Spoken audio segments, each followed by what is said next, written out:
নমস্কার বন্ধুরা, বাংলা রসি ঘরে আপনাদের সবাইকে স্বাগত। আশা করি সবাই ভালো আছেন। বন্ধুরা, আমি আজকে একটা পকোড়া রেসিপি শেয়ার করব।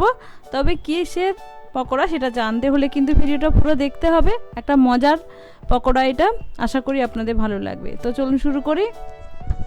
বন্ধুরা, আমি যে পকোড়াটা করব সেটা হলো জোয়ান পাতার পকোড়া। এই যে বন্ধুরা দেখুন, আমি কতগুলো জোয়ান পাতা নিয়ে নিয়েছি ধুয়ে।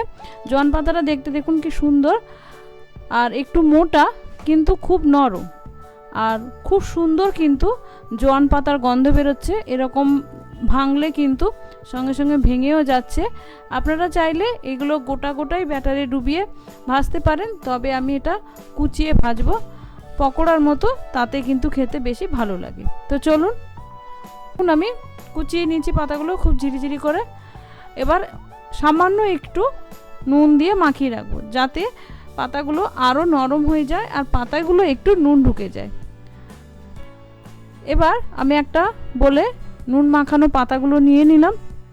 এবার দিয়ে দিলাম 1 চামচ বেসন, 1 চামচের থেকে কম চালের গুঁড়ো। চালের গুঁড়ো না থাকলে স্কিপ করতে পারেন, তবে দিলে খুব মুচমুচে হয়, খেতে ভালো লাগে।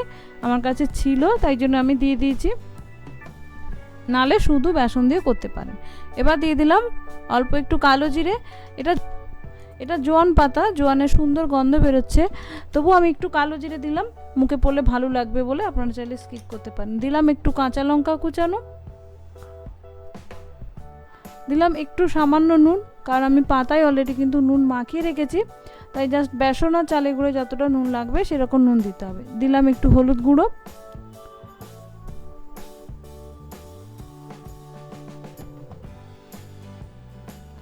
একটু রেড চিলি পাউডার, জাস্ট কালারের জন্য, দেখতে ভালো লাগার জন্য।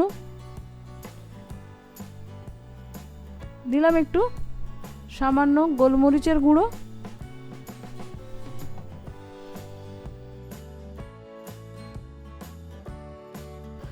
এবার হাতে সামান্য একটু জল নিয়ে আমি এটা মেখে নেব।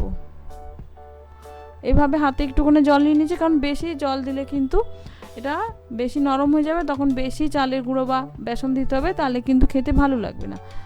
আর যেহেতু নুন মাখানো ছিল সেহেতু একটু জলটা অলরেডি বেরিয়েছে। এবার এভাবে এটা আমি একটু ফেটিয়ে নেব, যাতে পকোড়াগুলো সুন্দর মুচমুচে হয়। এবার পকোড়াগুলো আমি ভেজে নেব।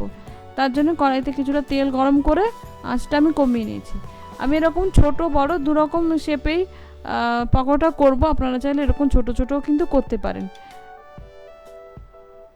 এই পকোড়া কিন্তু ভাতের সঙ্গে ডাল দিয়ে খেতে পারেন, মুড়ি দিয়ে, চা দিয়ে খেতে পারেন, যেভাবেই খান না কেন খুব সুন্দর হয় কিন্তু খেতে। আর গন্ধটা খুবই সুন্দর, যেহেতু জোয়ান পাতা, সুন্দর জোয়ানের কিন্তু গন্ধ বেরোয়। আর এটা কিন্তু খেলে কোনো গ্যাসের প্রবলেম হবে না, বরং হজমে সাহায্য করবে। এবার দেখুন, মিডিয়াম আঁচ করে দিয়েছি আমি। এবার এগুলো একদিকটা হয়ে গেছে, আমি উল্টে দিচ্ছি, দিয়ে দুদিকটা আমি গোল্ডেন ব্রাউন করে ভেজে নেব। দেখুন দুদিকটা সুন্দর গোল্ডেন ব্রাউন হয়ে গেছে। আপনারা চাইলে পুরো তেলে ডুবিয়ে ভাজতে পারেন, আমি পুরো তেলে ডুবিয়ে ভাজিনি। এগুলো কিন্তু খুবই খাস্তা মুচমুচে হয়েছে খেতে। এই পাতাগুলো আমাকে একজন দিয়েছিল, আমার বাড়িতে হয়নি। আপনাদের কাছে যদি থাকে তাহলে কিন্তু অবশ্যই এটা একবার বাড়িতে ট্রাই করতে পারেন। আমরা মুড়ি দিয়ে খেয়েছিলাম, দারুণ লেগেছিল খেতে। তো বন্ধুরা, রেডি আমার জোয়ান পাতার পকোড়া। একটা নতুন ধরনের রেসিপি, আপনারা হয়তো করেননি। আপনাদের হাতের কাছে যদি জোয়ান পাতা থাকে তাহলে কিন্তু এই রেসিপিটা অবশ্যই একবার করে দেখতে পারেন। মুখরোচক, টেস্টি হয় খেতে, ভালো লাগবে, মুখ ছেড়ে যাবে। আশা করি আমার এই নতুন ধরনের রেসিপি আপনাদের সবার ভালো লাগলো। ভালো লাগলে অবশ্যই সাবস্ক্রাইব করে পাশে থাকার অনুরোধ রইল, আর একটা লাইক দিয়ে আমাকে অবশ্যই উৎসাহিত করবেন। ভালো লাগলে বন্ধুদের মধ্যে শেয়ার করবেন। নমস্কার, ধন্যবাদ, ভালো থাকবেন। দেখা হচ্ছে নেক্সট ভিডিওতে।